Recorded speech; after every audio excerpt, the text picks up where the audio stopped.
All righty, everybody. Hope everybody's having a wonderful morning or wonderful afternoon, or whenever you've watched this back. Hope you're having a good day. Then, we are. I got to say, we are in the presence of a very special guest today.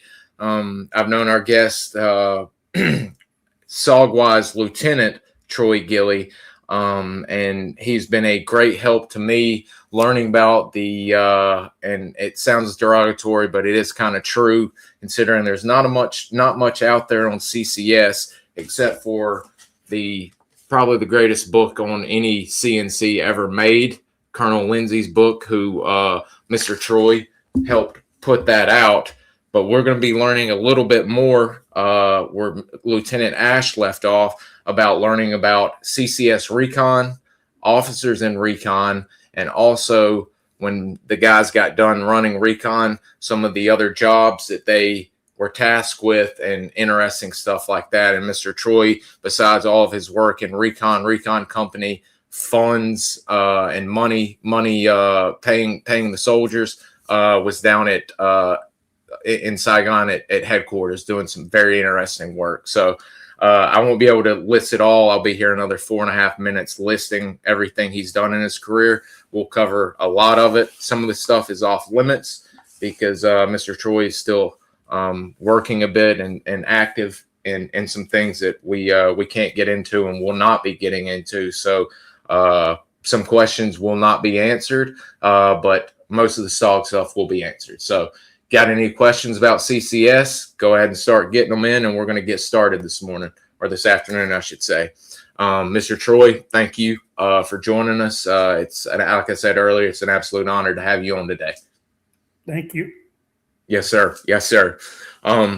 We kind of like to ask all of our vets, no matter GWAT, Vietnam, or some of the Korea guys we've had on. We kind of like to know a little bit of the backstory of our warriors. Where and when were you born and raised? I was born in northeastern Oregon on the edge of the Eagle Cap Wilderness area and the Snake River, Hell's Canyon. And I was essentially raised there on a small ranch that my dad had. My dad ran the Ellingson Company sawmill and lumber operation in Eastern Oregon. Wow. Okay. And did you have family history, uncles, grandfathers, fathers that had served in the military in any capacity? My uncle, Troy Gilly, was with the 101st Airborne Division. He was 18 years old when he jumped into Normandy and Nijmegen, and then was at Bastogne. He retired as a sergeant major in 1972, I believe it was. Wow. Okay, so you've definitely got some family military history there. It seems like, I think Mr. Jim Day and maybe Stockdale or Mr. Brian Stockdale or somebody else. There were quite a few Oregon guys from CCS that from Oregon that ended up at CCS. Were you big into sports, or did you know fairly early on that you were wanting to be a military man to follow in your family footsteps? I played sports, football, basketball, baseball, and track at Pine Valley High School. Wow. In Oregon. And then I played JV football and varsity wrestling my freshman year in college at Eastern Oregon College. And then after in my first semester of my sophomore year, I dropped out and volunteered for the draft. Wow. Okay. So volunteered for the draft. When so what year did you not only graduate high school, but when you were in college and getting ready for the draft? What year time frame are we in? I graduated from high school on May 31st, 1965. Went to college that fall at Eastern Oregon College in La Grande, Oregon. That's when I played football, JV football, varsity wrestling, and varsity track. And then in December of 1966, I dropped out of college and volunteered for the draft. I only wanted to go in for 2 years at the time, so that's why I volunteered for the draft. And I ended up getting inducted in March 3rd, 1967. Went to basic training at Fort Bliss, Texas. Infantry AIT at Fort Polk, Louisiana in Tigerland. And then I went to, because I was on a waiting list for OCS at that time, they sent me to Fort Leavenworth, to Leonardwood. Leonardwood, Missouri. And I was a basic trainee assistant drill instructor there until April of 68, at which time I went to Fort Benning and went through OCS. Wow. How common was it to have a young guy like that as an assistant drill instructor? That seems pretty rare. I don't know. It was relatively rare, but because they had already earmarked me for OCS, and there was kind of a waiting list at that time. That's why they sent me to Fort Leonardwood, just to get some leadership experience. So I was 19, had just turned 20 years old when I was an assistant DI at Leonardwood. Wow, that is heavy duty. And you've gone through basic and AIT and all that. At that point in time, had you already gotten an MOS assigned to you, or yes? When I went through AIT at Fort Polk, when I graduated there, I was an 11B, just basic infantry. Okay. And with you doing your DI stint, you said you were doing that until you got your orders to OCS. Is that correct? Correct. Yes. And what was it immediate going to OCS? And what exactly was that like for you as a young man? 1920 seems pretty young to be getting already in the full swings of it and being an officer. No, there was quite a few young folks there, mostly in their early 20s, probably, in my OCS class. And so I was in OCS from April of 68 until I graduated on the 20th of September of 1968, and then went to jump school right the next Monday. Wow. For 3 weeks, and then was assigned to Fort Bragg at the 6th Special Forces Group.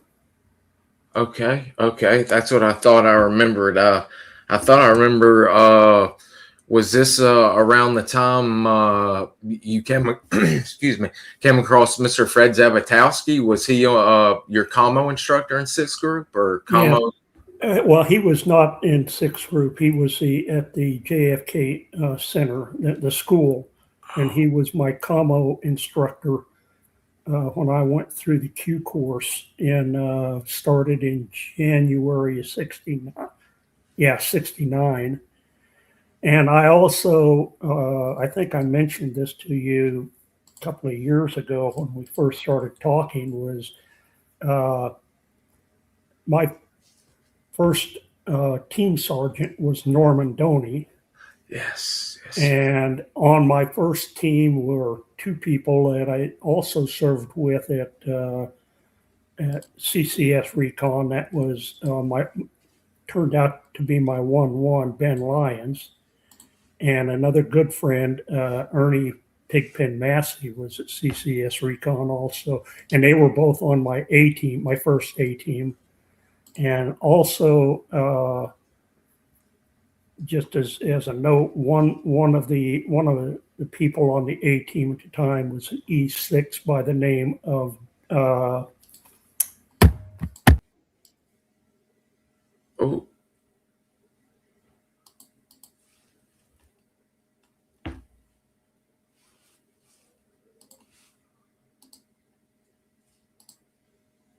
I don't know what the heck. I think he hit the controller and it bounced him out right there. There's Mr. Ben Lyons at CCC after he'd left CCS. Hang, let me see what's going on here, guys. Sorry about that. Dang.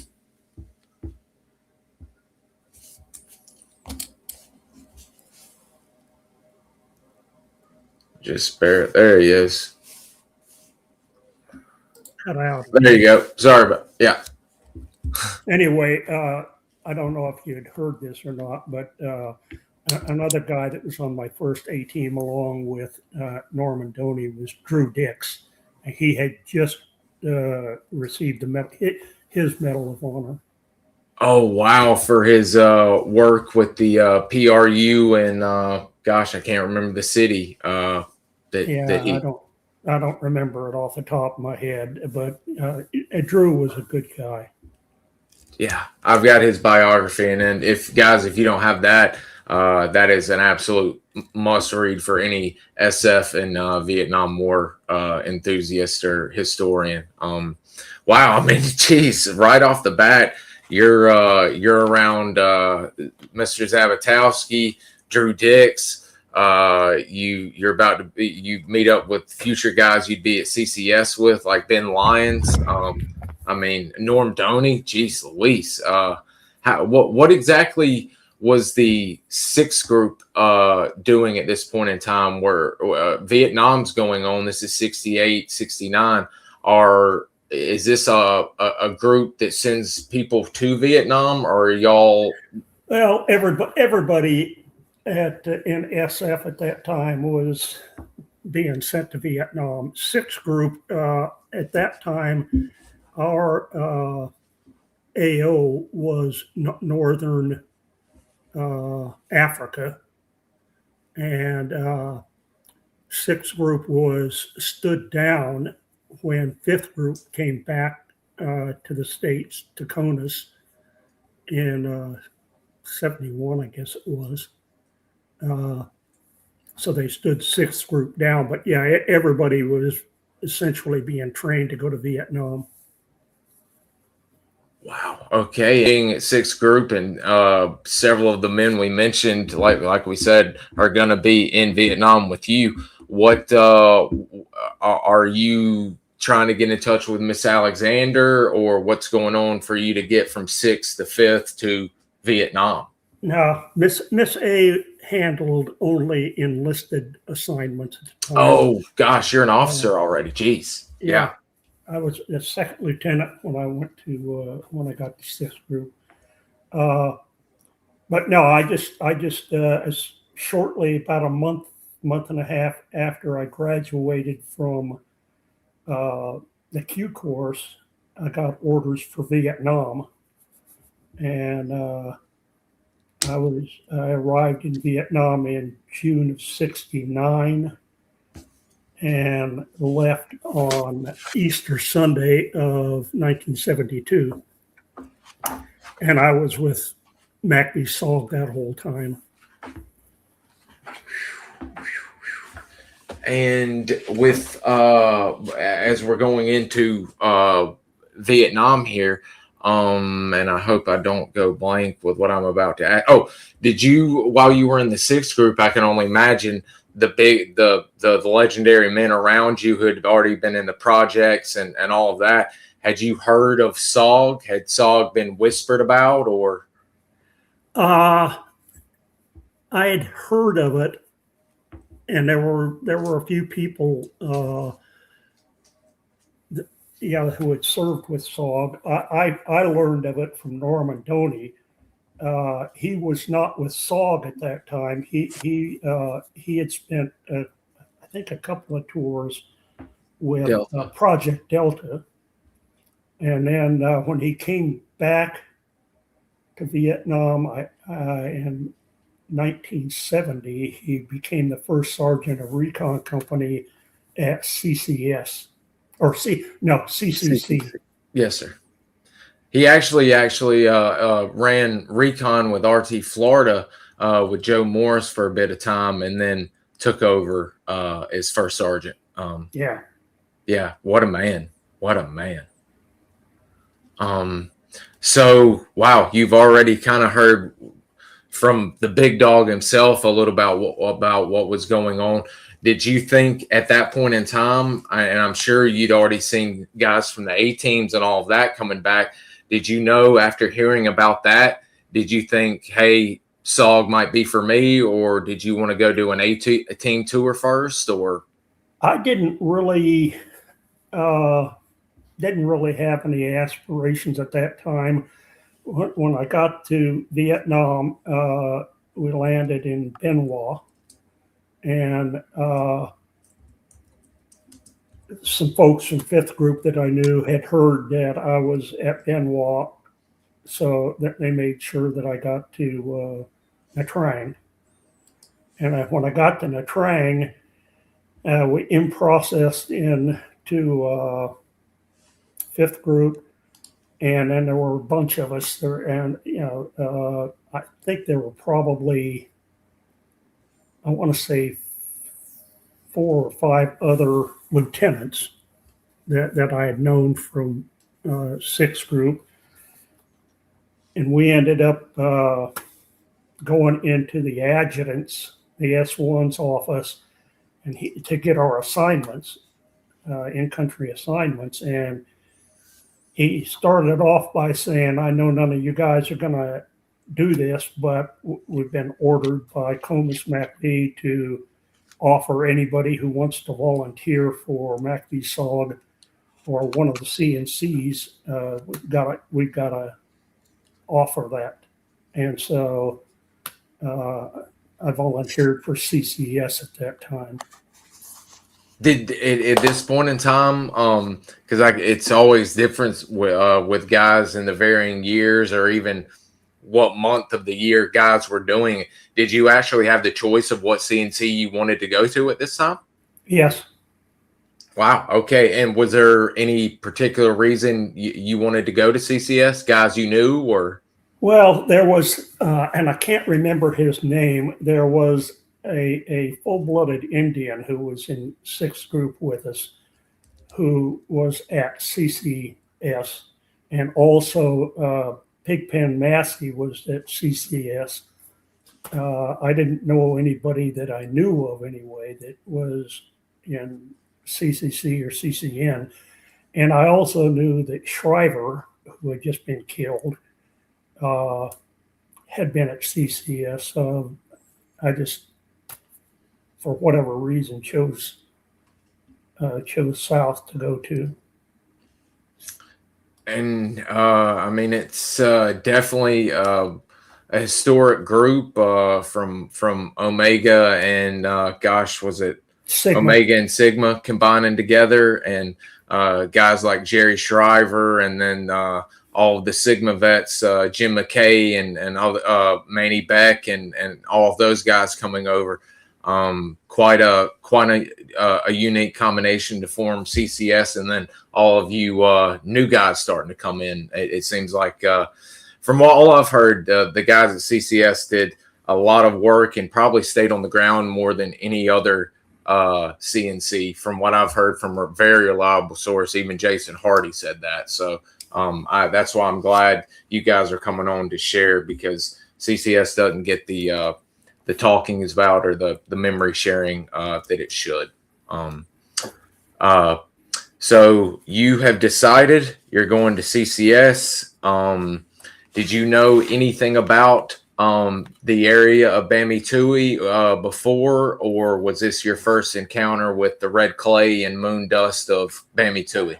No, this was my first encounter with Bami-Tooie. And again, it's varying who you talk to and all that. What's it like? I don't know if you took a chopper or not, or maybe a truck, but what's it like when you first step on the compound, and are you greeted by a single individual, an officer, or? Now, what had happened was we were told, there was me and one other lieutenant, and we were told to be on the runway, which was adjacent to the 5th Group compound, at 6 o'clock the next morning. And there was a Blackbird there, and we were met by the crew of the Blackbird and flown to Bami-Tooie. And when we landed at Bami-Tooie, they had a 3/4 ton pick us up and take us from Bami-Tooie east into the CCS compound. Wow.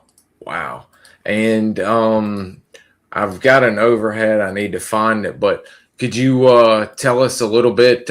We see all the pictures all the time of Kontum and CCN, but by SOG standards and CNC standards, it looked like CCS was a lot smaller and a lot closer. The guys were a lot closer. It seems like it was a smaller, closer unit than the other, just off first glances, I should say.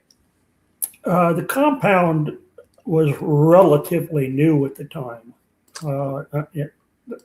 They built it, I guess, from the remnants of Project Omega, and then Project Sigma folks came up from Honak Tau, and I think it was around January or December 68 or January 69 when they consolidated Sigma and Omega at Bami-Tooie, and that was under Curly Tribute.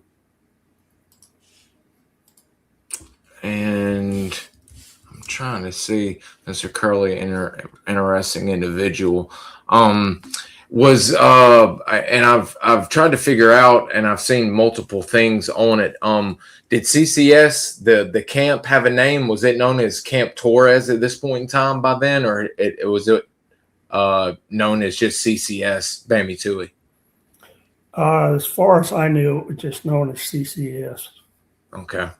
I saw where one of the clubs got blown up. Crazy pictures of that. That happened a month or so before I got there. There was a mortar attack, and I think they hit the club and one of the S4 warehouses. It was hardcore. You mentioned some new lieutenants. Was I know which will come up here in a minute. Lieutenant Ash, and I think Sparling. Was the awesome Mr. Bob Boast around at this point in time, or was he a little later from when y'all came in? No, Bob was there when I got there in June of '69.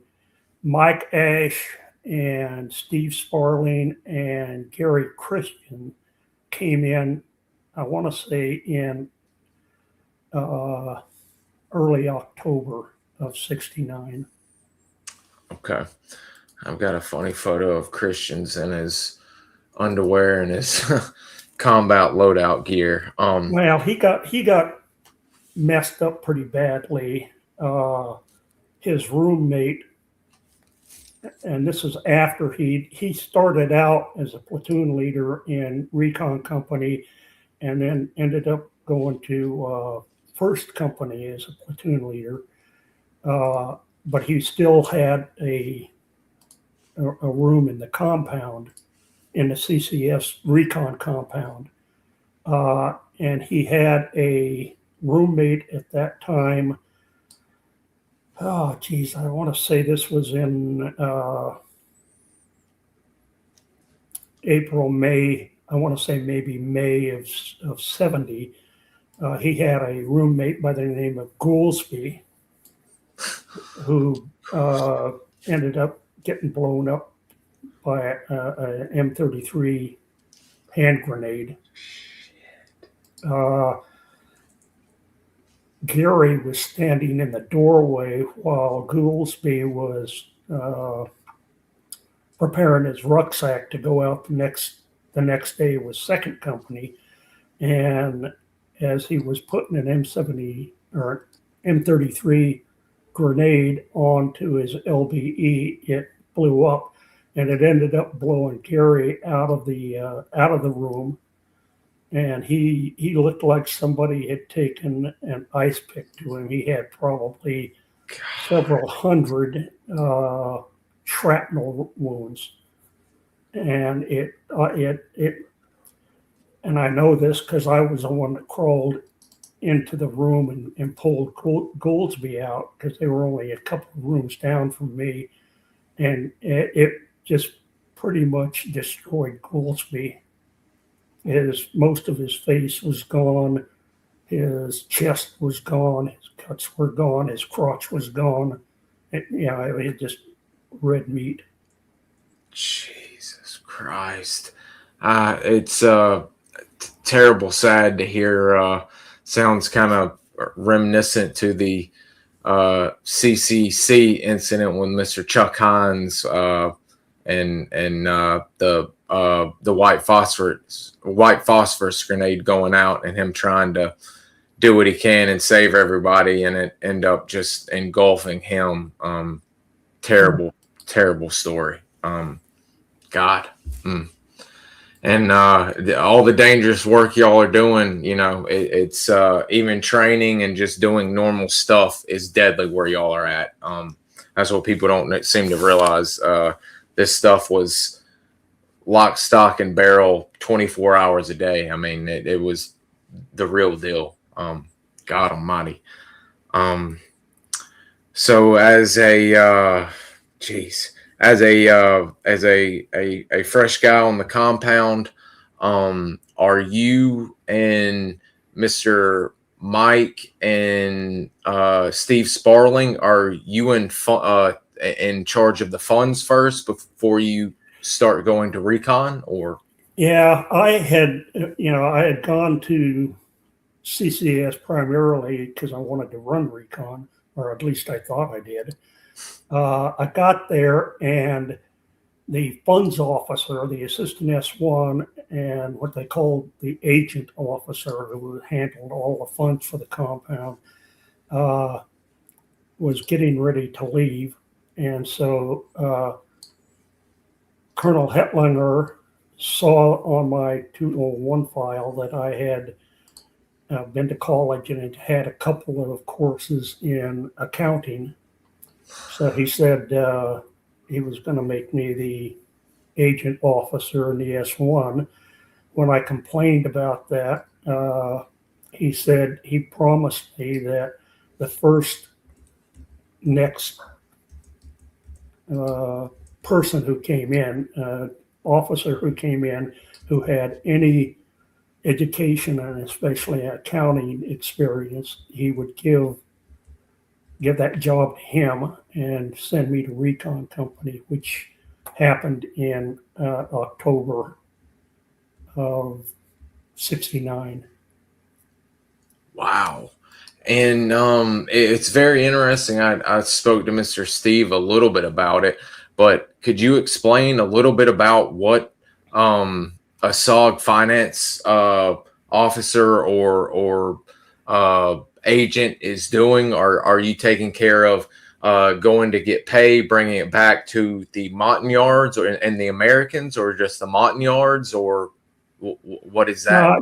All of the Americans were paid through fifth group and through the military system, once a month I would have to take all of my accounting documents down to SOG headquarters on Pasteur Street, and they would audit it, and then I would pick up a couple of duffel bags full of piastre, about $250,000 to $300,000 a month, which was to pay the Sioux, not just the Yards, but all of the Sioux, the Nuns, the Cambodians, and several of the administrative and logistics indigenous staff. And then I'd pick up usually about $25,000 in MPC, which we would use, for camp maintenance and that kind of stuff, and always had about $10,000 in green, and that was a monthly requirement. Dang. So would y'all get this like Mr. English is doing right here, to where he's about to get all his pay, handcuff it to his wrist, and take it back to pay the guys and everything? No, I don't recall. All of our pay was done primarily through allotments that we had filled out when we were at fifth group. You got to remember, we're still, even though we're OPCON to SOG, we were still part of fifth group for admin and logistics support. But I don't ever remember getting paid except through allotment, which would go into my bank account or whatever. Very interesting.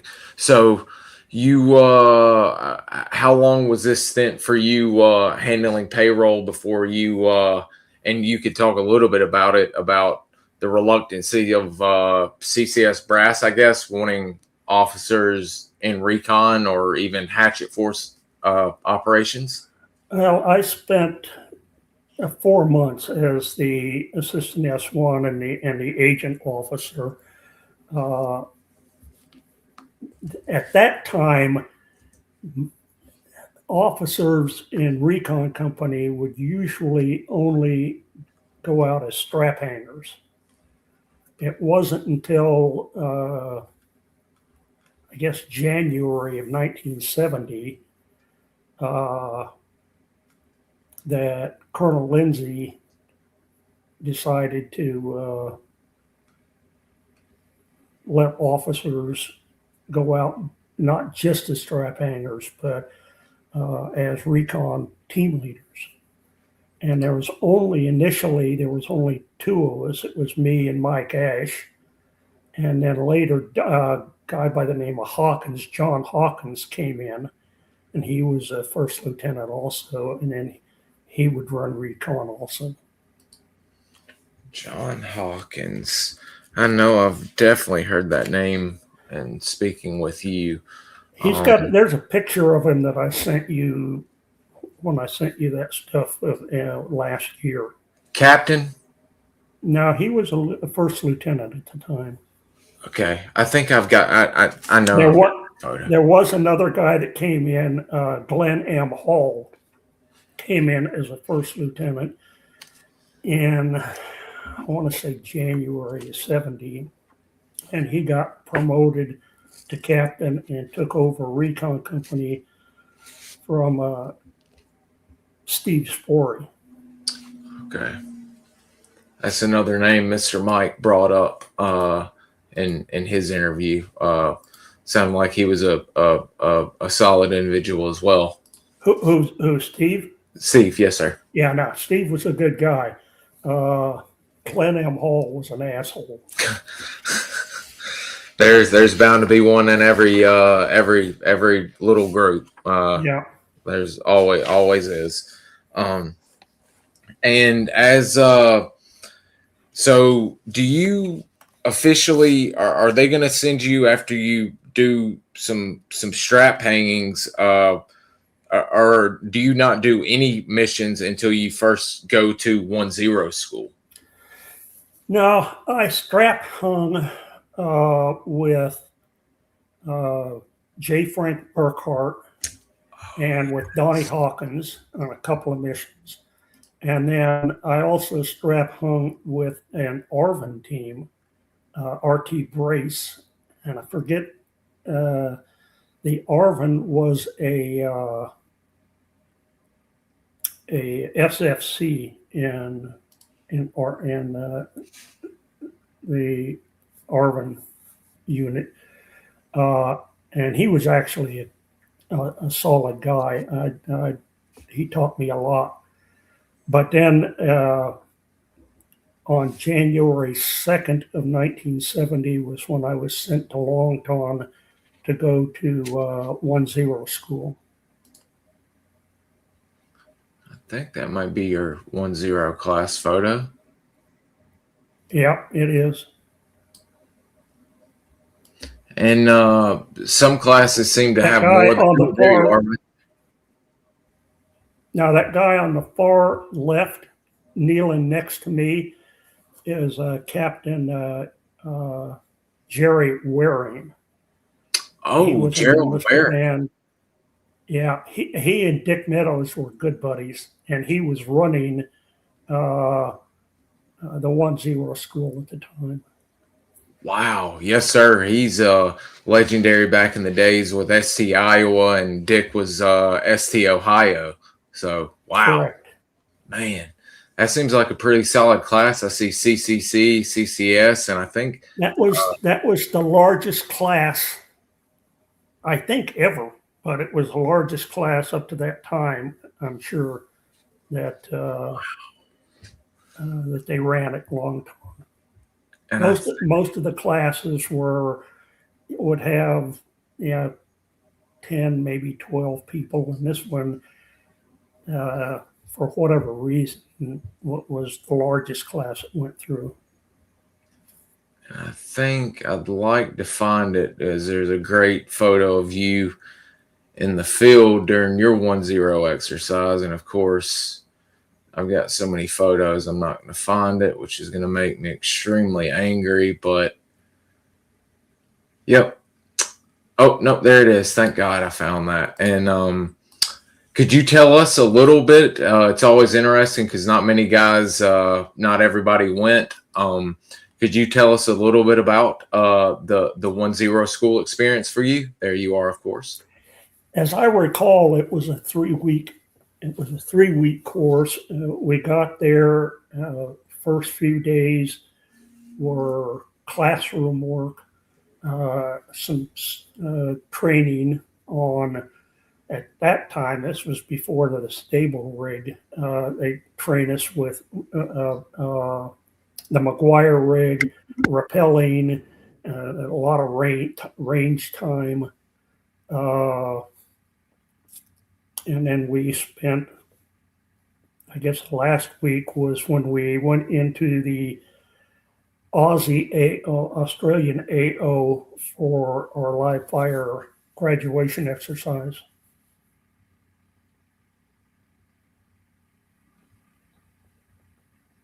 Yeah, that picture was taken. That's my legs hanging out over the ladder. And that was taken as we were being inserted into the live fire graduation exercise.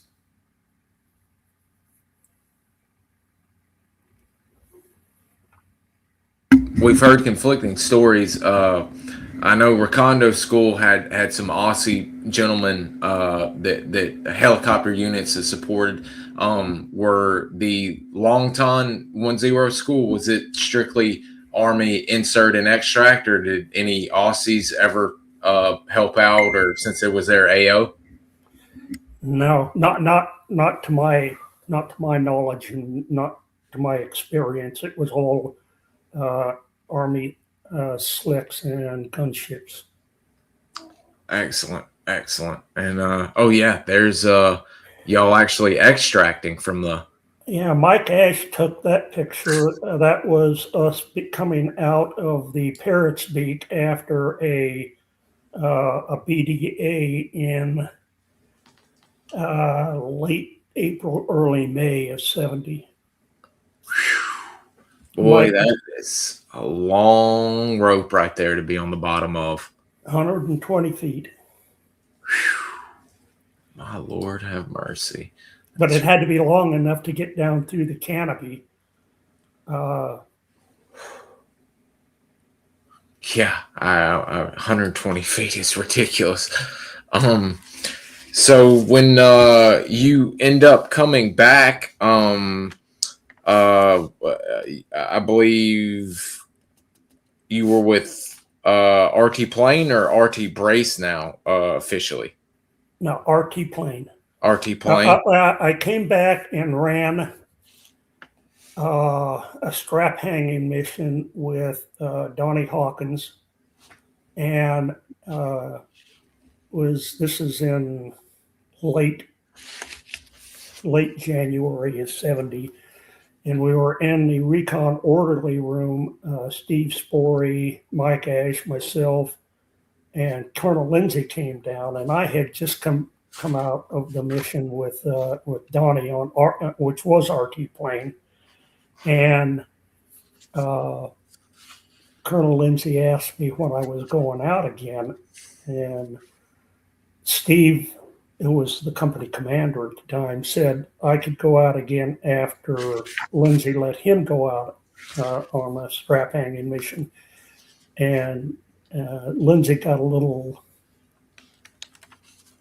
pissed, I guess, and said, yeah, and I didn't know this until later, but he knew they had some idea that the Cosvin was going to move out and that there was going to be the Cambodian intervention. This is in late January of 70. So Lindsay basically said, you know, we're running back-to-back missions, recon missions, where we don't have all the assets, recon assets we need, and pretty much told Steve that any officers who had been through 1-0 school and had recon experience would get their own team, period. And so that's when Donnie Hawkins was getting ready to leave to go to Cameron Bay to be the CNC liaison. And J. Frank Burkhart was getting ready to leave to go to Nha Trang to be the CNC liaison there. And so because I had been had run a couple of missions with RT Plane, and Ben Lyons had just come in and was taking over as the 1-1 of RT Plane. So I ended up getting RT Plane. Wow. Okay. And you had such a, and I hope I didn't. There it is. And talking about when you first started getting to run recon and took over for RT Plane. And I wish I've got to find those photos of your two Montagnards who ended up teaching and being instructors at Long Time. But you were talking about the various platoons and the different ethnicities. And I thought it was very interesting that one of the parts you wrote about two of your Montagnards from RT Plane living in Fayetteville. And they were brutalizing their name, Wa Wing Nay and Wa Taik Bia. It's pronounced E Wing and Itak Bia. Itak Bia. They were actually Tak was on the first ever combat with Melvin, Cliff, and Sammy. The first combat Halo jump. And there were 2 yards from Plane, give a little backstory here. When Billy Wall came to CCS in, I think it was early April of 70, he came there as kind of just someplace to be while they were ramping up the effort to start halo jumps. And Colonel Shungle and Billy, I think, went through. Colonel Shungle at that time was Op 35 commander, and he and Billy went through Halo school together. So anyway, Billy came down, and I had mentioned that I wanted to go to Halo school and with RT Plane. So he put a guy by the name of I'll think of it in a minute. I'm having a brain cramp here. Tony Appleton, yeah. Tony Appleton happened to have been Billy Wall's Halo instructor at Bragg. And so he came down, and so Billy put him as my, technically my 1-1, to kind of give me a leg up on going to Halo school.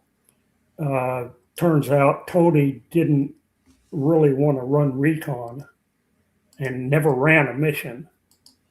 Every time I had him slotted to go out with me and Ben, one time he went to the hospital and got a circumcision. oh, So he was several weeks of healing that he couldn't get out in the bush. And a couple other times that he'd come down with some physical detriment that would keep him from going out. So what had happened was when Ben and I ended up going on extension leave. This was in late July and August of 70. And so when we went on extension leave, they started the training for the first Halo mission, and Tony took, I want to say 4 yards from plane with him, our 01, which was Ewok knee, our 02, which was Eno knee, our M79, which was the TAC BIA, and one other yard, and I'm forgetting his name right off the top of my head, but in either case, they all went down to go through to Longpond to go through Halo school, and then went to Okinawa to do some other training, and also to go through the chamber. That's when Tony killed himself. He ate a 45 slug through his mouth. Jesus. The rest of them come. The other yard was Eclue, who was anyway. Eclue jumped out. They were jumping onto an island just off Okinawa, and he ended up getting blown off and into the water. And the chopper that came in to pick him up almost drowned him with the prop blast. So he quit. And then Ewok got back to Longton and decided to quit. So the first combat Halo jump had Melvin Hill as a 1-0, Sammy Hernandez as the 1-1, and Cliff Newman as the 1-2, and then had the 2 yards from RT Plane, Etak and Eno, and 1 Arvin lieutenant, And I think that was it for the first combat halo jump. And that's the that picture is of Inoni. The top one, he is in Ben Lyon's greens, and the bottom one, I believe, is that's Ewok on the right and Ewing on the left. And I thought I had you were so gracious. Yep, these are the yards that made the jump. There's one of your yards in Fayetteville now living. There are two of them in Fayetteville. One is Etak, who made the first halo jump, and the other one is a wing knee who hangs out with a biker club in Fayetteville. And Inoni should have been there because we got Etak, Ewing, and Eno jobs as security guards at the U.S. Embassy. And so when they evacuated the embassy, the Marines, the last ones out, reached down and grabbed Ewing and Etak and pulled him on the chopper with him. Jeez. And it just so happens that Inoni had the day off. So that's why he didn't come out. I mean, that is fate. I mean, God, it's so strange how things like that, day off, can change the course of history for that young man. Well, he was old beyond his days, considering running so much recon and doing so much stuff with you guys. Man, so you get back, and like I said, I know there are a few missions that might be interesting to cover, and then I know we were wanting to talk about some of the men that you served with, and some of the men that aren't spoken about enough that we'll bring up. But would you be interested in covering maybe one of your POW operations, or maybe that specialty where you got trained to receive bodies and get them identified mission? Well, the body recovery mission was Mike and I had a couple of days stand down after running a mission there out of Quan Loy. A gunship had just been shot down about a month or plus, give or take, before, and they hadn't. And this was in Cambodia, and they, everybody was stretched so thin at the time, they weren't able to get in and do a body recovery. So after Mike and I had run a mission there at Quan Loy, we had a couple of days to stand down, and we were asked by the launch site officer if we would be willing to put our two teams together and go in and recover the bodies of these four 195 Chicken Hawk gunners, gunship crew. So we did that. They flew in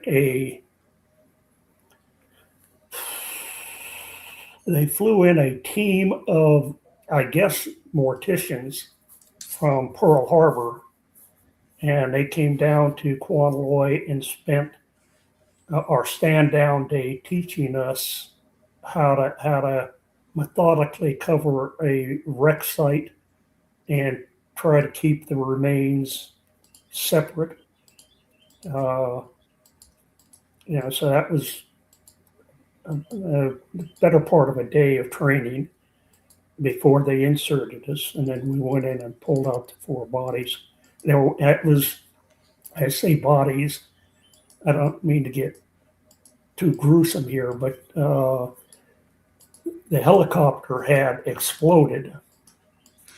And so what we were able to find, and this had been a month and a half before, so the only things we were really able to recover were bones and pieces of uniform, and there wasn't much to identify them as humans. They'd obviously been picked over by creatures of the jungle. And I'm trying to see if I had the correct, because I think that's when you had one of the captains with you. Is this Captain? Ben was on. Ben Lyon was on leave, and Tony had, already killed himself in Oki. Or no, I take it back.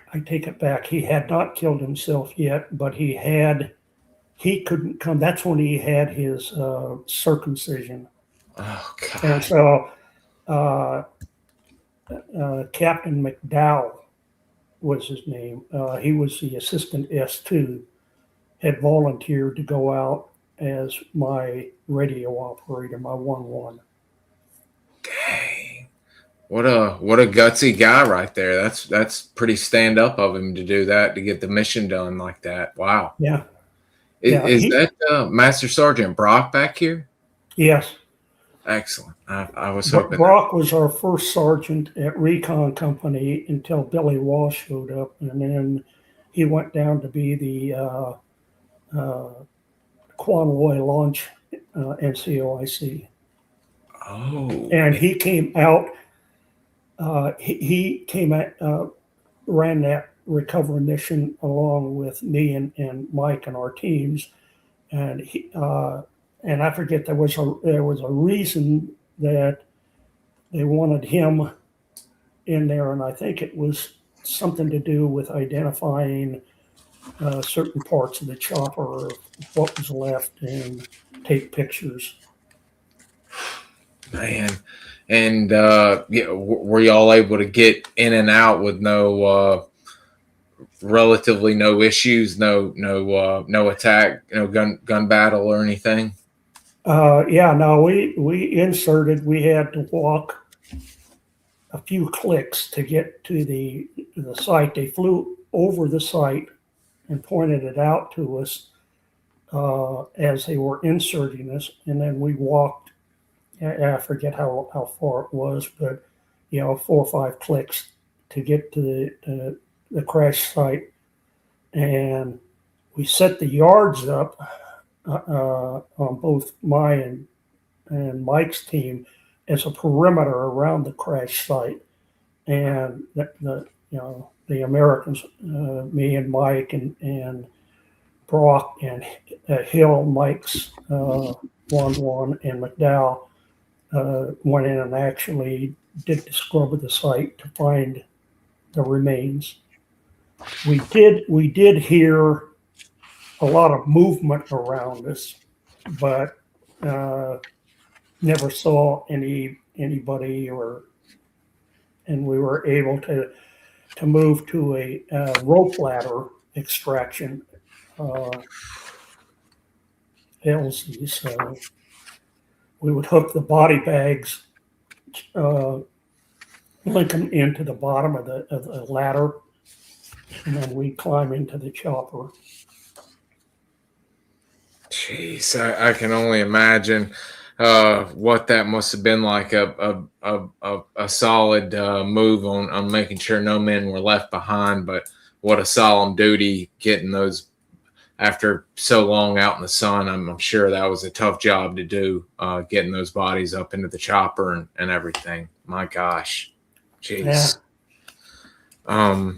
And I know, like I said, you don't care for much talking about yourself, and we're about an hour in here, and I think with us covering one last interesting mission. You did a lot of great missions, interesting missions, but I think this is really cool because without a doubt, we get a question about about SOG vets interactions with wildlife, and I thought you had a very interesting interaction with wildlife, not only wildlife but NVA using the wildlife. Would you care to elaborate a little bit on that mission?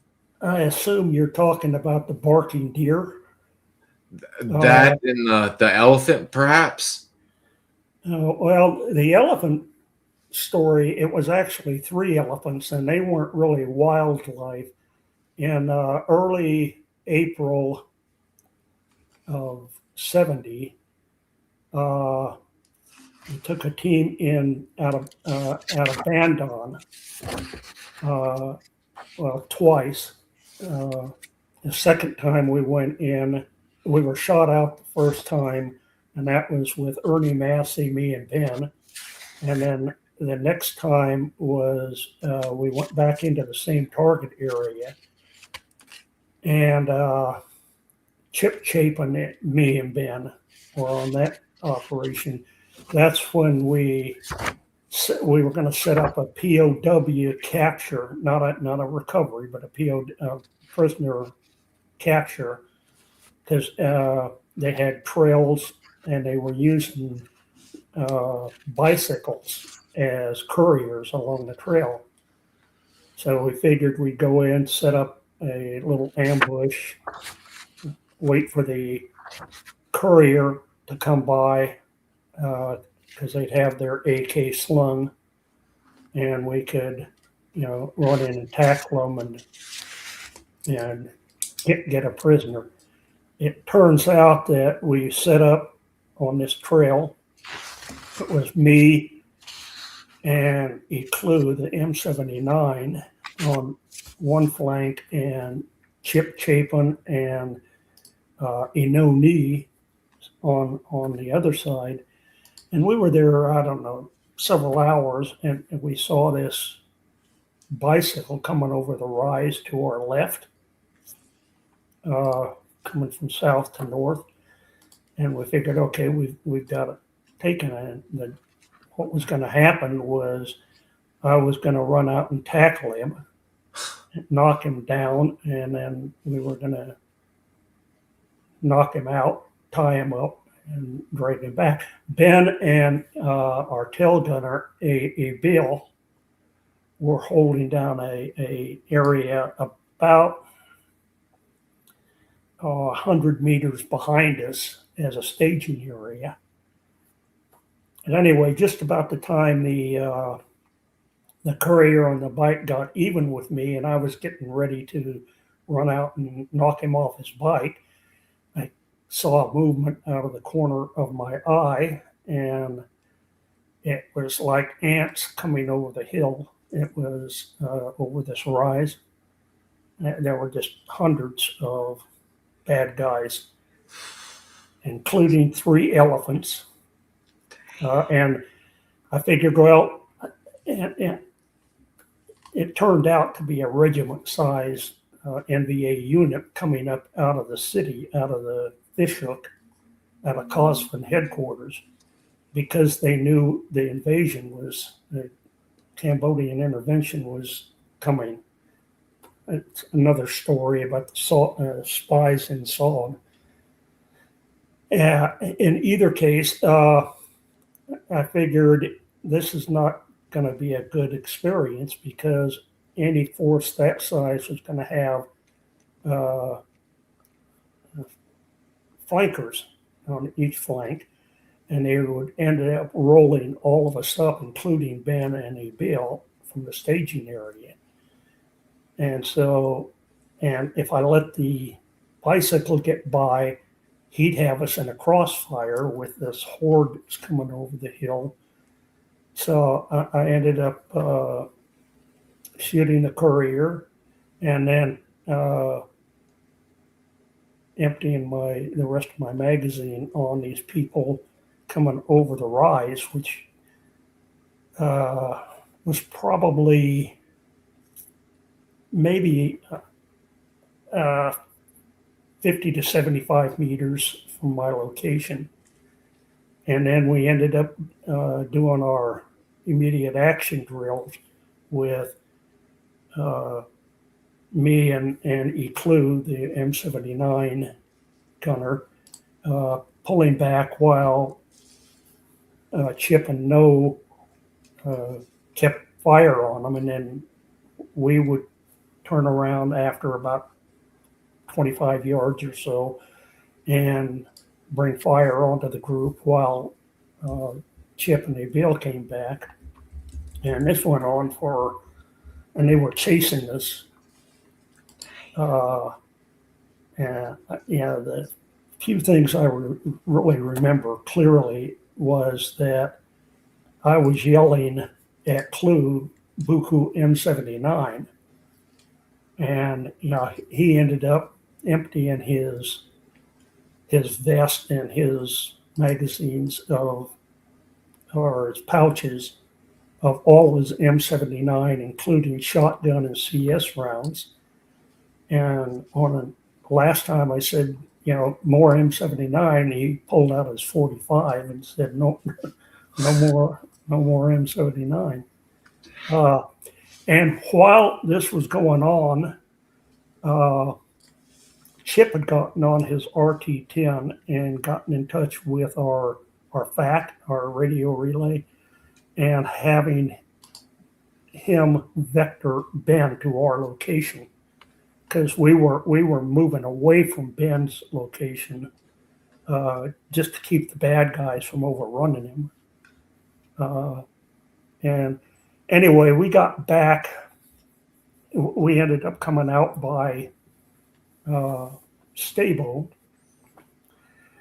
and they drug all of us through the trees because this particular set of Hueys, slicks, had not had time to train on how to use stable rigs, which is you drop the stable rigs down, you hook the folks up, and then you've got to go straight up into the air until they're above treetop level before you take off and fly horizontally. Well, they just low leveled us out of there.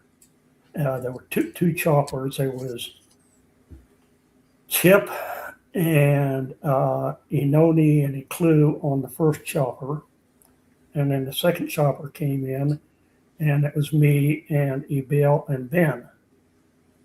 And they ended up low leveling us out of there also. And so the FAC, Captain Blackwell, Air Force captain, said later, he told us, he said, all we could see was arms and limbs and legs, and we thought a lot of the limbs were, or a lot of the tree limbs were actually your guys' arms and legs. So he ordered the last chopper, the one we were on, to a clearing and told it, put them down, see if anybody's still alive. And they ended up low leveling us into this clearing, elephant grass. When we got back to Bamituit after they had debriefed us and everything, I was ordered down to Saigon, Op 35, to give a personal brief. And that's when I was told that we had killed somewhere north of over 120 NVA and 3 elephants who they were using as pack animals, and 3 NVA generals. So that was kind of a hairy mission. I mean, from start to finish, that sounds ridiculous. Wow. I mean, we've always heard of pack animals and all of that, but for them to be carrying generals and all of that, and y'all right there amongst, I mean, that had to be one of your craziest, more interesting missions. I mean, that is, wow. Wow. And you continue running Recon, and as I said, guys, he ran some very interesting missions, POW snatches, flat out Recon, all kind of interesting stuff. But he ends up, as we went earlier, he went through 1-0 school. Could you tell us, I know we're kind of skipping around a bit, but I think interesting story concerning Long Ton. Everybody's interested in it.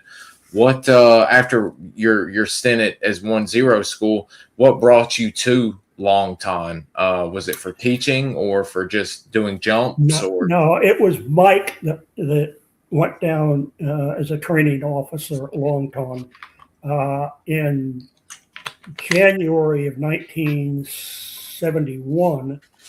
I was reassigned from Recon Company at Bamituit to Op 35 and commanded what we call the Liaison Bureau. That's right. From January of 71 until through October of 71. And then in September of 71, we had moved Op 35 from their offices in Pasteur Street to the Liaison Bureau compound. And that's when I had asked Colonel Pizzelli to let me go to Halo School. Oh. So I went to Halo School the month of September. I was on this, going through the school along with McNair and Howard and Sugar and their team. Okay. And anyway, went through Halo School, came back and took over as the Op 35 Salem House and Tote Note operations officer at Op 35. Now that picture is the guy on the right in the black baseball cap was the S3 of Long Ton. The guy in the middle, it was the S1 at Long Ton, and I had just finished a couple of Halo jumps, and so that's me on the left. And that's at DZ Sally, just outside of the Long Ton compound. I believe I've finally figured out from Mr. Tony Love and several other Halo guys that's Mr. Ben Dennis. No. Ben was one of my instructors at Long Ton, but the guy in the black hat is a major, and he was the S3 at Long Ton, the operations officer, and the guy in the middle was the S1. He was a captain. Wow, heavy duty.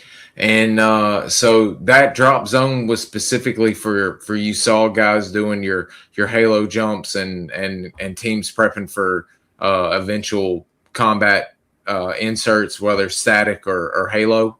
Correct. Wow, that's very, very cool.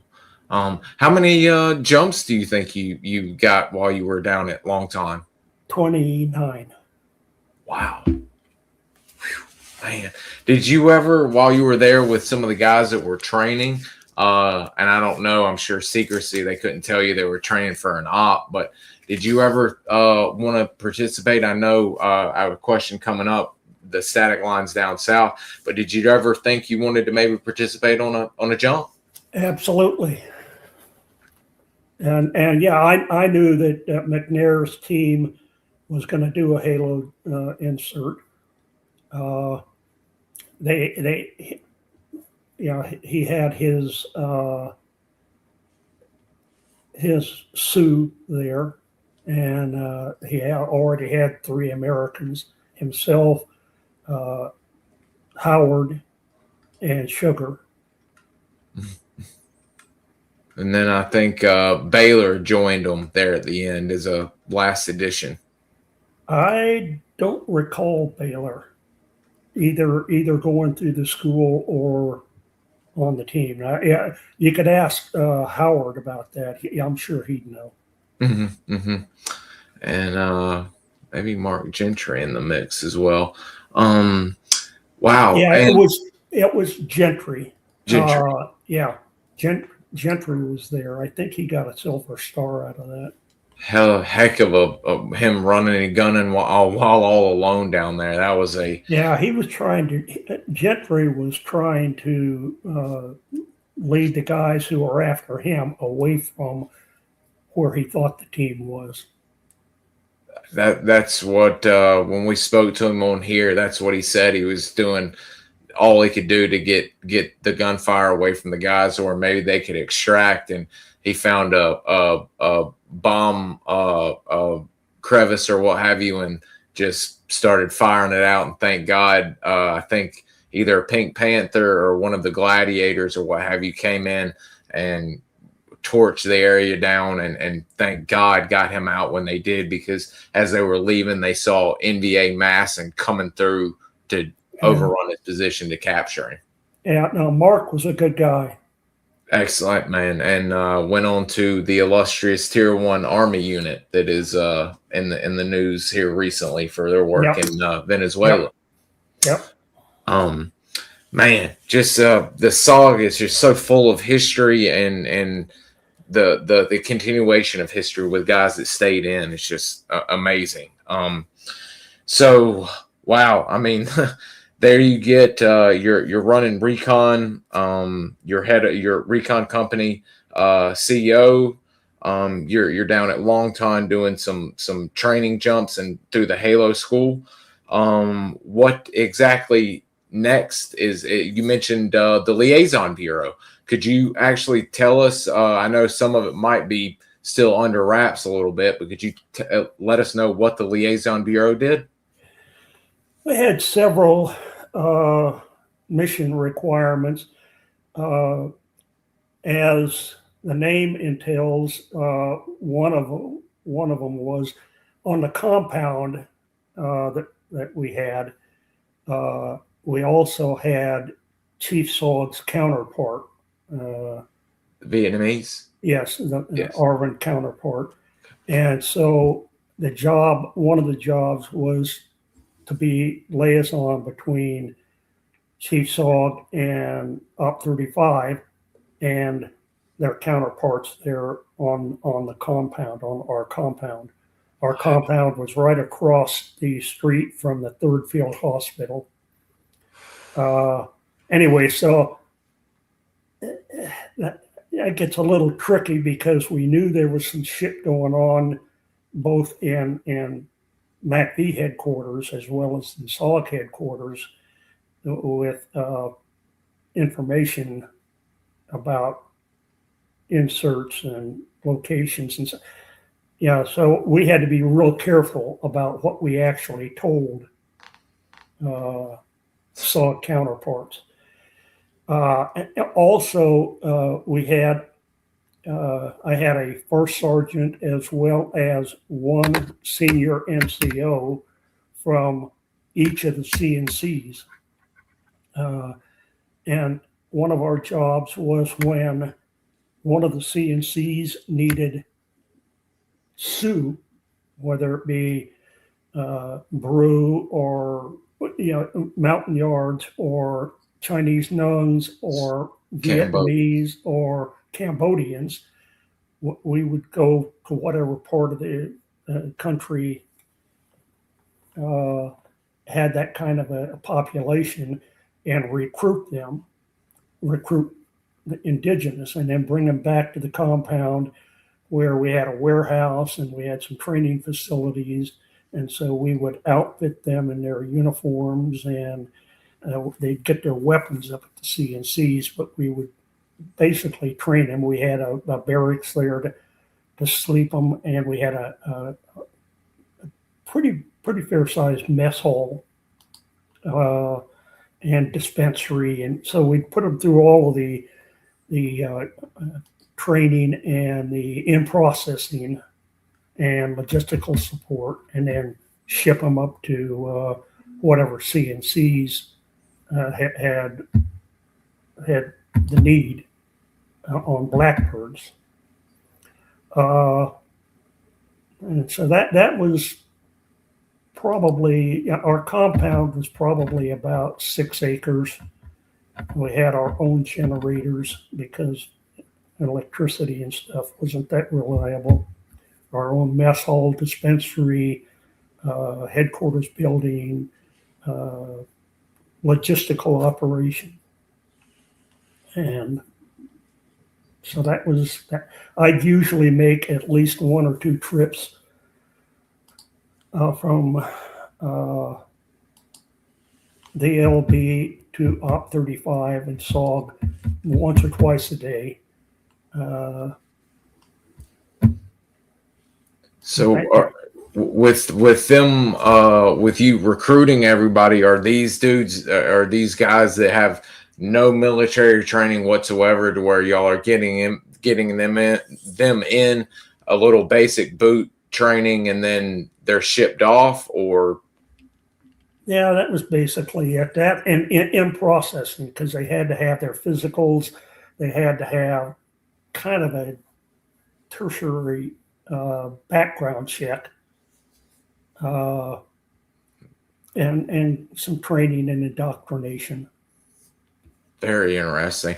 Once I finally found out from you and I forgot the other gentleman that mentioned the Liaison Bureau first to me, I immediately started getting into Harvey Sauls and some other, and man, the Liaison Bureau was doing some very interesting stuff. And I remember you mentioned Mr. Jay Frank actually being another liaison member. Well, I had 4 Americans, a first sergeant and 1 senior NCO from each CNC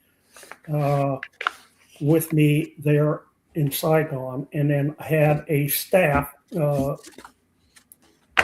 probably 7 or 8 other indigenous staff there that did, some of the work. And then we had a mess hall, the cooks and some medics and stuff. We also had a representative at Cameron Bay who worked for me, but his job was liaison for the CNCs, and that was Donnie Hawkins when I was there. And then J. Frank Burkhart was at the train as a liaison representative with 5th Group. He also worked for me. Man, that is very interesting. Another deep recess of SOG that isn't really spoken about unless you know about it. There, I mean, unless you know about it, you've got no idea what the heck's going on in there. Yeah. There was, as we get into some of the other history there, but CCS wise, is the Liaison Bureau your last duty assignment with SOG, or what do you have left with SOG? No, as I mentioned before, I was with the Liaison Bureau, which was a subunit of Op 35. I was there from January through I guess August. Yeah, through August of 71. At that time, we had moved the Op 35 headquarters to out to the LB compound, and that's when I went through Halo School in September, and then came back. And my last job was the Op 35 operations officer for Salem House and Tote Note. Whoa! And that was from I want to say November of 71 through the end of April of 72. And that was my last, that's when I de-roast. Geez. So If I remember correctly, American CCS border crossing shut down in like 70. It shut down. Americans could not go across the fence from June 30th, 1970 on. We still had, I want to say, 6 American RTs that did in country close to the border, and some other special stuff like POW recovery out of Fan Rang with Pop Taylor and Fast Eddie Hill Fan. But then the ARVN RTs were still able to go into Cambodia. And they were supported because Americans couldn't cross the fence anymore, so they were supported by the King B CH-34s, and those were some damn good pilots too. Oh, ain't that the truth? We've heard some hair-raising stories of their bravery coming in there to get you guys in and out. I mean, Lord have mercy. Well, I'll tell you one story is that they were on the helipad one day, and one of the cables had broken on one of the CH-34s, and they're getting ready to fly to one of the mobile launch sites, both to do an insert as well as to provide support for extractions and stuff.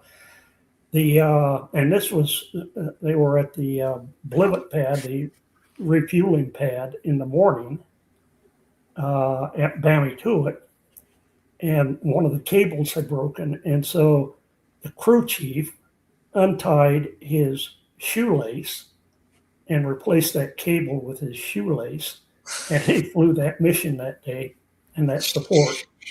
So these guys, and they only had of all of the King Bees, only the lead chopper had a radio, and it was usually either a Prick 25 or a Prick 77. And so it was one of these things you'd be listening to them, and you'd hear as they're getting ready to go in and do an extract or a gun run, and you hear King B go down now over the lead aircraft's radio, and you just see the rest of them follow them because they didn't have a radio. So these guys were some real hot shit. In fact, all of the chopper pilots that supported us, the 20th SOS, the 195th, the 155 Stagecoach, they were all. Yeah, I mean, when you're on the ground, you can duck, you can shoot back, you can take cover. You're sitting there in an aircraft, especially if you're dropping stable rigs and waiting for people, and you're just a sit and duck. And these guys never blinked. It's amazing. I mean, they felt the absolute responsibility. If they put y'all in to get y'all out, or if they knew y'all were in trouble, they're going to do all they can to come and get y'all out. I mean, you got to have all the respect for the world and for those chopper pilots. I mean, and the gunners. Oh, and the gunners, the entire crew. Absolutely. God. So with your last bit, you're still working at the for the Cambodia AO. Are you getting everything that's happening, or just the recon stuff coming back that you're going through paperwork wise, or what's that last bit of job entail? Well, it was the operations officer. Each CNC had an operations officer and an operations NCO, a senior NCO, that essentially ran and monitored the operations within their AO. So we'd get everything, and we'd get involved in target selection was probably the biggest thing,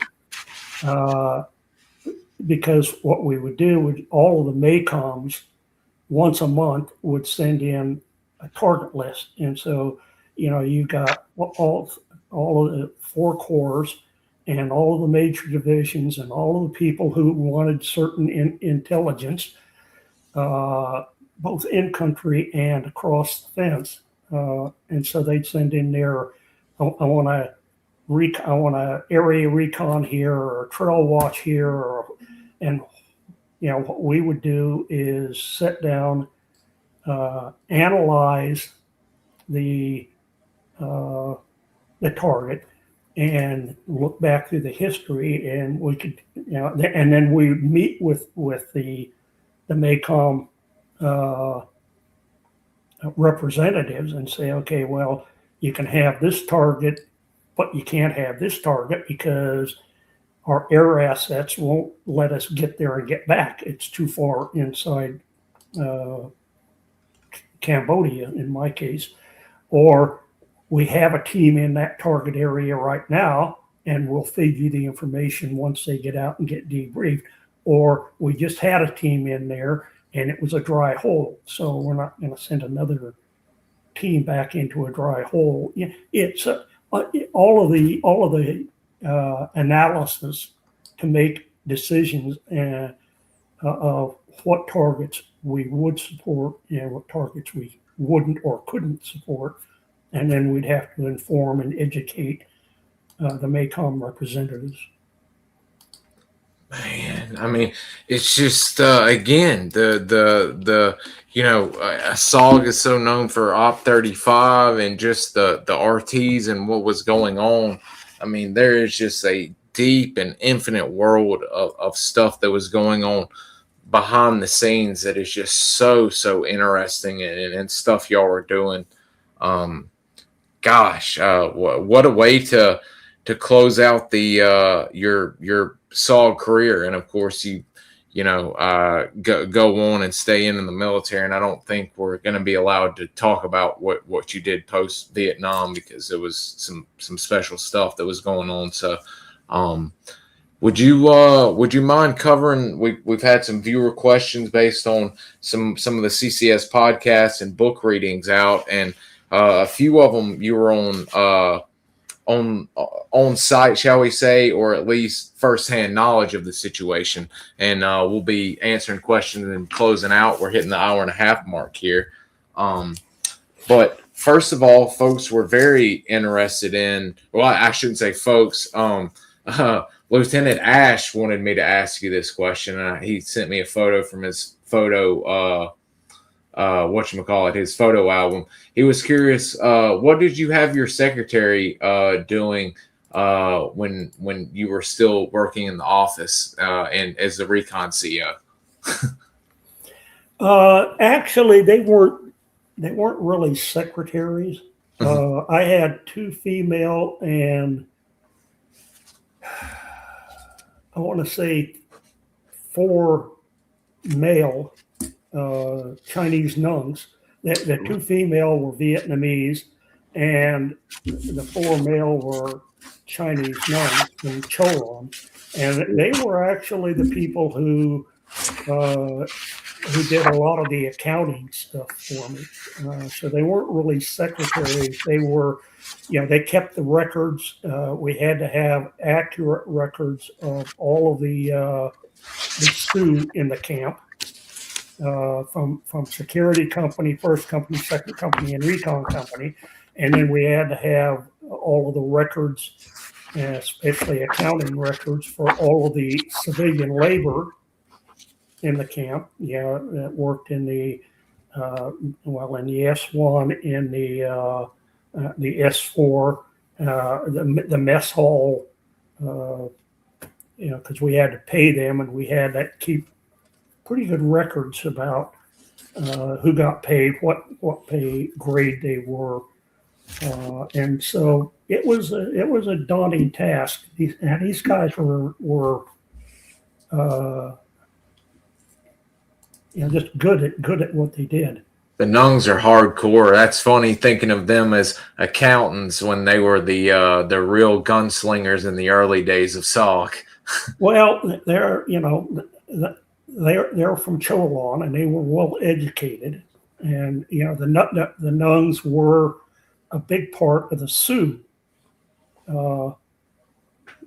but they were also, like I said, well educated, and they did a damn fine job.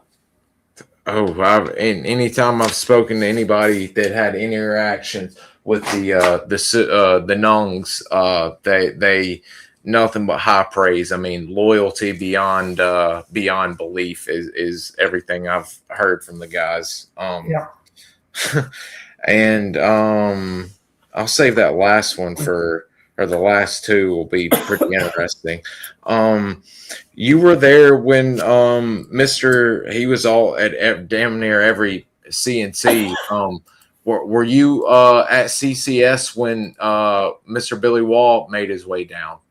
Yes. I was in Recon Company at the time. I was both the XO of Recon Company, the platoon leader of first platoon, which was the yard platoon, and the 1-0 of RT Plane. And Billy got there, I want to say late February, maybe early April of 1970. And as I had mentioned earlier, he's the one that had Tony Appleton assigned to my team as kind of a leg up on getting the Halo team. Wow, so he was even down there trying to already get it going and working another Halo. Yeah, and Billy was kind of a mentor for a lot of us, but for me, and we stayed in touch right up until he died. I'd talk to him at least, he'd either call me or I'd call him at least once a month for the last 10 years of his life, except for the times that he was in Afghanistan. Wow. I got lucky enough to speak to him 3 or 4 times there at the end. He was starting to go a little bit downhill, but man, what an honor to get to speak to him. He quite the legend. Quite the legend. That's to say the least. And it sounds like y'all got along quite well. So that's always great to hear. It was one of the Facebook posts when I posted a photo of Mr. Walt's shoemate, and I think you either heard it or may have been around at the bar that night when Walt had his mustache, of course, full grown and luxurious, and they asked, I believe it was Chief SOG came up to him, and it was Colonel Sadler, yeah, Chief SOG. Could you please tell us that hilarious story? I was standing right next to them both when Walt came in, and he had a walking suit on. But he also, he had his handlebar mustache, totally out of regulation. And Colonel Sadler comes up to him and he says something to the effect of that mustache isn't regulation and I don't like it. And Walt says back to him, looks at him, and Sadler was also in a walking suit. He wasn't in uniform. And this was at the bar at the Liaison Bureau. Anyway, so Walt looks at him and says, "Who the fuck are you?" And Sadler says, "Well, I'm Chief SOG." And Walt looks at him and says, "Yeah, I've heard of you," and turns and walks off. And Walt was running Recon at CCC at the time.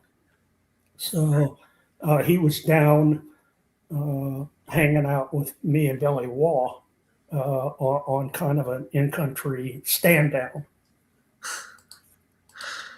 Gosh, I mean the stories from of both Billy and Mr. Wall are legendary. I mean, Yeah, gosh, I know.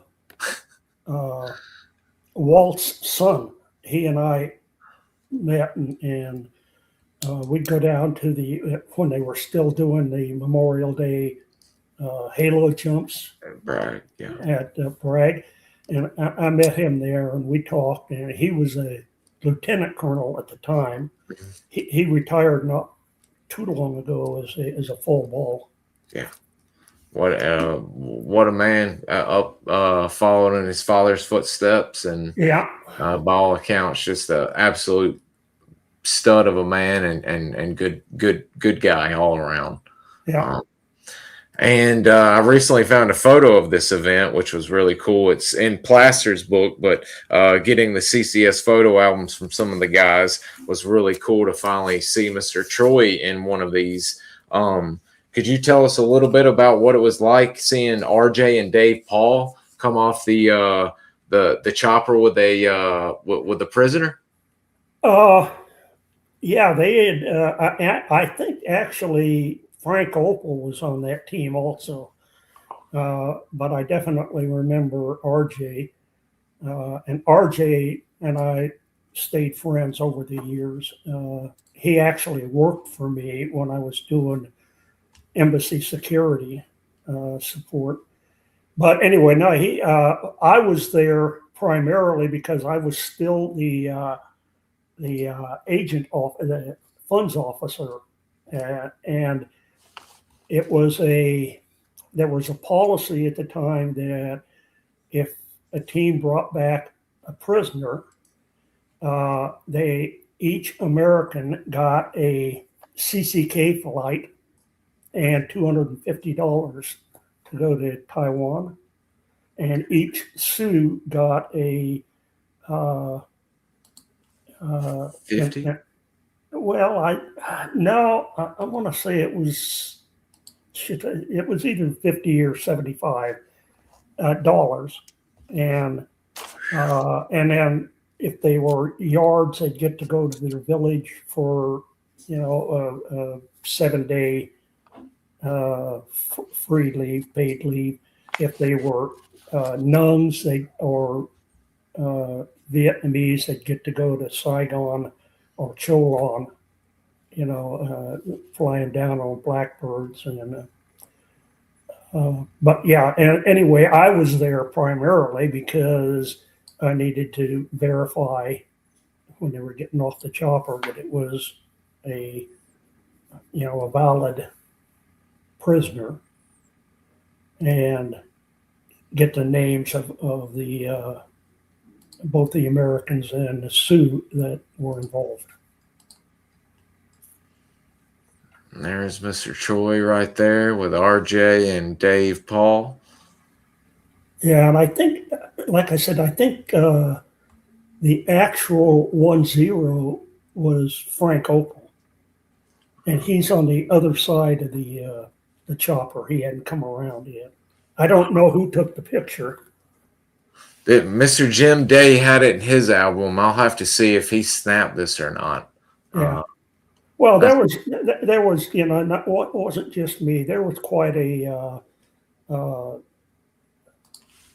gathering of people, yeah. To see minor little history being made. Everybody's coming out. Yeah. Well, and generally, when they especially when they flew back into Bambi Tuit, if they were working out of the northern AO, when a team came out, regardless of what, the people in Recon company who were not deployed at the time would meet them there with a beer for each of the Americans and the Sioux. So that was just kind of a Recon thing. That is very, very cool. And before we hit our viewer questions here, I had two questions. One was you were in country or at CCS when Baby Son and Gunnison and Ernie Aker did their static line jumps. Yes, I was still the XO and first platoon leader at the time. Wow. And RT Plane. But yeah, I was there. Baby Son actually made two static line jumps. Man, I bet I've got a few long time photos here that'll be pretty interesting for folks to see. I don't think they've been out in the public very much, but quite the interesting. There's Gunnison back there, Baby Son getting worked on, and yeah, and I think Gunnison, if I'm not mistaken, Gunnison was a 1-0 of a team that Chip Chapin was a 1-1 on. Mm-hmm. And he's another one of the guys that went to Central to when CCS shut down with RT Iowa. Yeah. There's no, actually, Chip ended up as an instructor. Oh, no, not Chip. I mean, Mr. John Gunnison. My bad. Gunnison. Yeah, Gunnison did. Yeah. Man, that's there's some crazy pictures right there with the full-on smoke jumper helmets and all of that. That's and it sounds like, I mean, for static line right there in Cambodia, I know CCC did a few. I think CCN did one, but it looked like they went off fairly well. I mean, nobody got captured or killed or anything, and it looked like Mr. Ernie and a few of the guys picked up some good intel. Yeah, it was the biggest problem with both the static line and the Halo inserts were getting the team together on the ground. And a lot of times, especially with the Halo inserts, once you stepped off the tailgate, you kind of lost track of everybody, and it was only through luck mostly that any team members were able to hook up once they were on the ground. By the time I went through Halo school in September of '71, they had, and I think it was Harry Denny and Ben Dennis had kind of devised a way of putting a light on the backpack, on your back flap of the parachute, and sewed these lights into the top of the baseman's parachute with WD-1 wire, that they wrap around and sew into the risers and run up the springs into the chutes. And this was connected to a improvised flashlight batteries, so that they could, as they jumped off the back, the baseman could flick on his makeshift flashlight, and the light on his back of his parachute pack would come on, and so people could kind of get around him. And then they had when the baseman would open, he'd switch the wires on this ad hoc jury-rigged flashlight and turn on the light on the top of his canopy. It was pretty rudimentary, but and I'm pretty sure it was Ben Dennis and Harry Denny that came up with that idea. Man, it's but that didn't help, because as you know from talking with Howard and Gentry. When McNair's team went in, they weren't able to regroup. If you talk to Cliff Newman, when he made that first one, they had IR scopes, and they tried to use the IR scopes to locate other team members and hook up, and that didn't work out that well. Cliff actually ended up linking up with Itakbia, and they stayed together, but most of the rest of the team weren't able to hook up. Yeah, those early Halo missions were, all of them were hairy, but those first 2, 3, and especially the one with Madison Shoreline going, that was just kick in the gut, big time. Yeah, Madison and I were good friends, and he actually came down to Saigon the night before. Billy sent him down to the Liaison Bureau.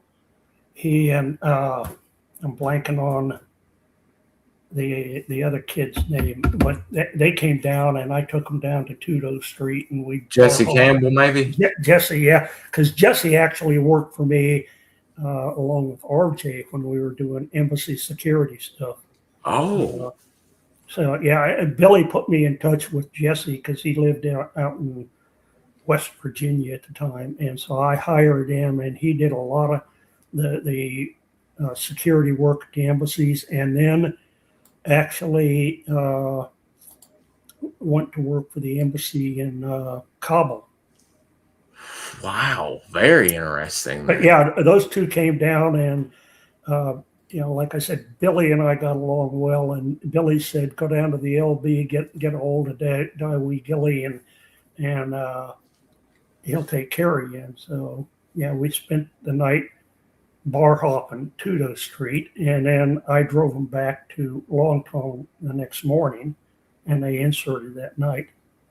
Wow, jeez. And to kind of right along that line, as I've understood it from you telling and some stories that have come out, could you tell us a little bit about what you know about Mr. DeLuca and what went wrong? I know you might have been one of the last men to ever see him. I was the last American to see him alive. I was on a extension leave in Bangkok, and I'd gotten pissed off at the folks at the Opera Hotel. They were not treating some of the folks the way they should have. And so I went to another hotel, and I'll think of the name of it here, but ended up DeLuca and his girlfriend were at that hotel. And so 2 days and 2 nights before I left to go back to Saigon, we kind of hung out together at this hotel bar and pool. And he had told me what he was getting ready to do, because he was working at Op 80 at the time. And Op 80 was the prisoner recovery center. Yeah, he had gotten very frustrated, and I knew DeLuca from CCS.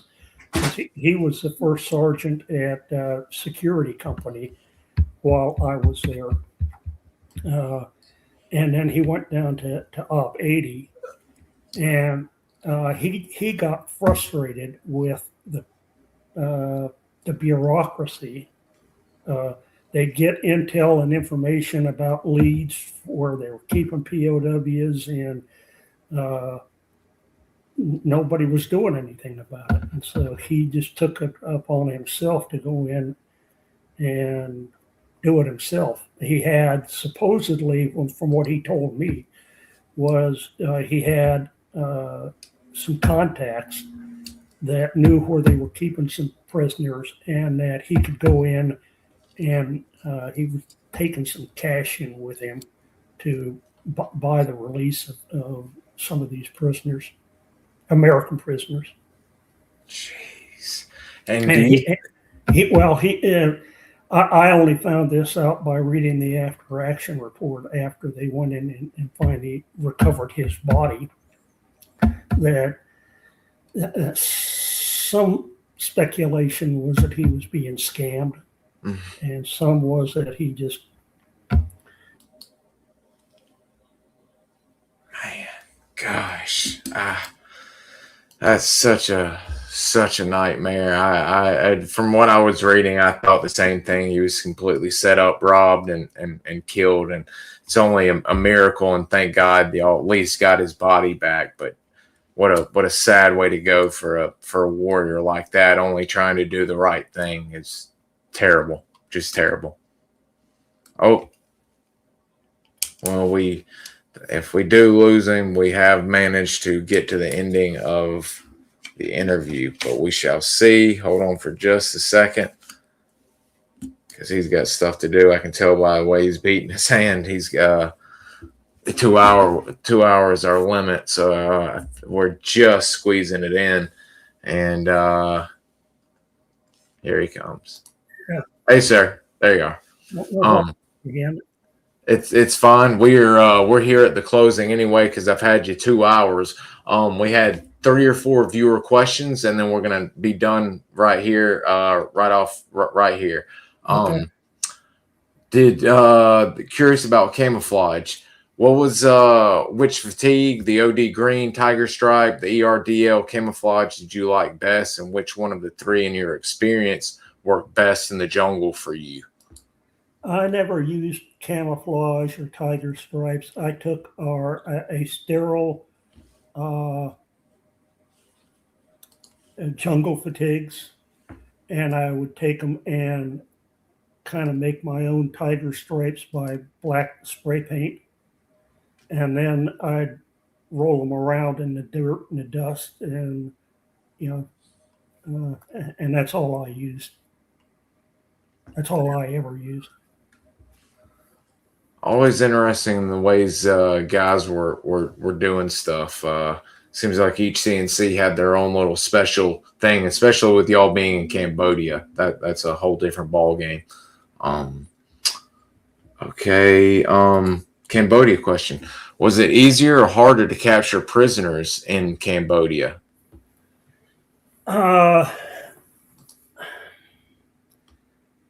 That's kind of a hard question to answer.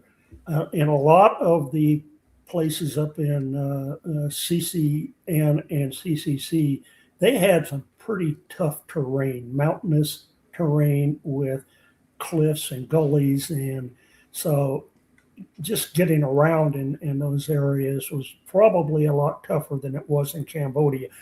Depending on where in Cambodia we were, it was, you had the elephant grass, you had